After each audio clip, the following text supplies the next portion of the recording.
Option হিসেবে আছে 5x plus 1, 5x minus 1, 5x plus 1। আচ্ছা, প্রথমে দেখি আমরা এই দুইটা অপশান,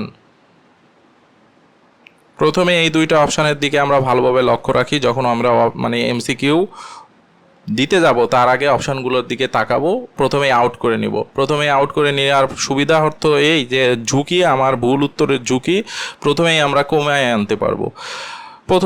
ভুল উত্তরের ঝুঁকিটা প্রথমেই আমরা কমিয়ে আনতে পারবো। তো দেখা যাক, সেটা হচ্ছে গ নাম্বারের যদি অপশন আমরা চয়েস করি তখন দেখব যে 5x প্লাস 1, অর্থাৎ এইটা হচ্ছে পাওয়ারের সাথে প্লাস 1 হচ্ছে, যেটা কোথাও এখানে নেই। তাহলে আমরা এইটা বাদ হয়ে যাবে, এইটা উত্তর হবে না। 5x মাইনাস 1 পাওয়ারের সাথে মাইনাস 1 হচ্ছে, এইটাও বাদ হয়ে যাবে, এইটা হবে না, কারণ এটা পাওয়ারের সাথে মাইনাস নাই, এইখানে মাইনাস নাই, আছে হচ্ছে বেজের সাথে -1 আছে, সেই জন্য এই দুইটা আগেই বাদ। এখন কি হতে পারে, ক নাম্বারের উত্তর হইতে পারে আর 5x মাইনাস 1 এটার উত্তর হইতে পারে। তো এখান থেকে আমরা দেখব যে কোনটা এটার উত্তর হয়। দেখা যাক ক এবং খ এর মধ্যে 25x মাইনাস 1 ডিভাইড বাই হচ্ছে 5x মাইনাস 1। 25 এখানে 5 আছে, 5 এর বেজে প্রকাশ করব 25 কে। 5 এর বেজে প্রকাশ করলে যেটা হবে যে 5 স্কয়ার হচ্ছে 25 আর x পাওয়ার তার সাথে -1 আর 5x মাইনাস 1। তাহলে যেটা বোঝা যাচ্ছে সেটা হচ্ছে এখান থেকেই বোঝা যাচ্ছে এইটা, যে এটা যদি হচ্ছে বিনিময় করে, স্থান বিনিময় করে, মানে সূচকের পাওয়ারের হচ্ছে গুণ বন্টন বিধি অনুযায়ী এটা স্থান বিনিময় করতে পারে। তাইলে কি হবে, তাইলে হবে হচ্ছে যে ওই সূত্রটা হচ্ছে a to the power m into n, এটাকে আমরা a to the power n ও লিখতে পারি অথবা a to the power m n ও লিখতে পারি। এই যদি হয় পরিস্থিতি, তাহলে আমরা কি করতে পারি, এই সূত্র অনুসারে আমরা এটাকে লিখতে পারি হচ্ছে যে 5 two the power x square চলে গেল বাইরে -1, 5x মাইনাস 1।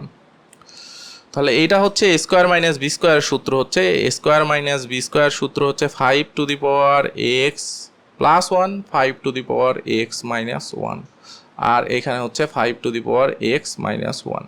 এই দুই সূত্রে এইটা আর এটা কেটে গেল,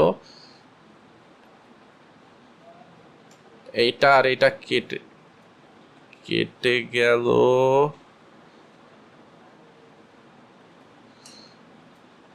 থাকলো হচ্ছে 5 two the power x plus 1, এইটা হবে অ্যান্সার। দ্বিতীয়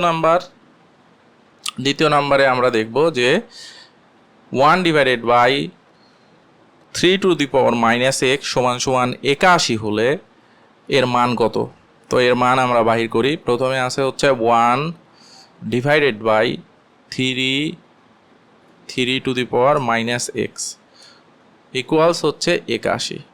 এটাকে যদি আমরা সলভ করি তো -x এর জন্য আমরা যেটা করব যে 1 ডিভাইড বাই, যেহেতু টু দি পাওয়ার -x আছে তাহলে 1 divided by 3 to the power x হবে সমান হচ্ছে 81।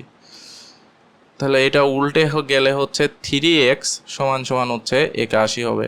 তাহলে 81কে যদি আমরা 3-র মানদণ্ডে অর্থাৎ 3-র বেজে প্রকাশ করি তাহলে 3 টু দি পাওয়ার 4 সমান 81, তাহলে x এর মান হবে 4।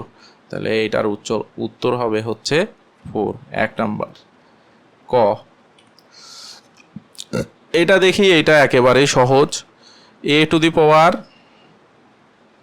m আর a to the power n, base 1 আছে, ভাগ আছে, বেজ 1 হলে ভাগ হলে পাওয়ার বিয়োগ, তাহলে m মাইনাস n এইটা হবে উত্তর।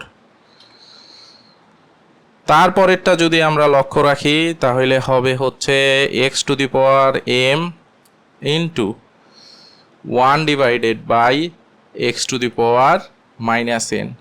তো প্রথমে হচ্ছে এতটুকুর কাজ আমরা করব, তারপরে হচ্ছে এইটার সাথে যদি কোনো কাজ থাকে সেটা সমাধান করব। x to the power m into এইটা মানে হচ্ছে 1 divide by 1 by x to the power n যাতে করে দাঁড়ালো হচ্ছে x to the power m into হচ্ছে x to the power n. এর মানে হচ্ছে এম প্লাস এন, কারণ বেজ এক আছে আর হচ্ছে মাঝখানে গুণ আছে, তাহলে পাওয়ার যোগ এক্স প্লাস এন যে কোথায় আছে সেটা x to the power m plus n, এটা ক নাম্বার হবে এর উত্তর। 5 নাম্বার প্রশ্নটা যদি আমরা খেয়াল করি তাহলে আমরা দেখব যে এটা খুবই ইজি। এটা যদি কোনো কিছুর উপর পাওয়ার যদি 0 হয়, অর্থাৎ এক্সের উপর পাওয়ার যদি 0 হয় সেটা হয় 1, অথবা 5-এর উপর পাওয়ার 0 হলে সেটা হয় 1। এখানে 2 এর উপর পাওয়ার 0 আছে, হবে হলো 1। তাহলে 5 ইন্টু 1 সমান সমান হচ্ছে 5, তাহলে উত্তর হবে গ নাম্বার 5।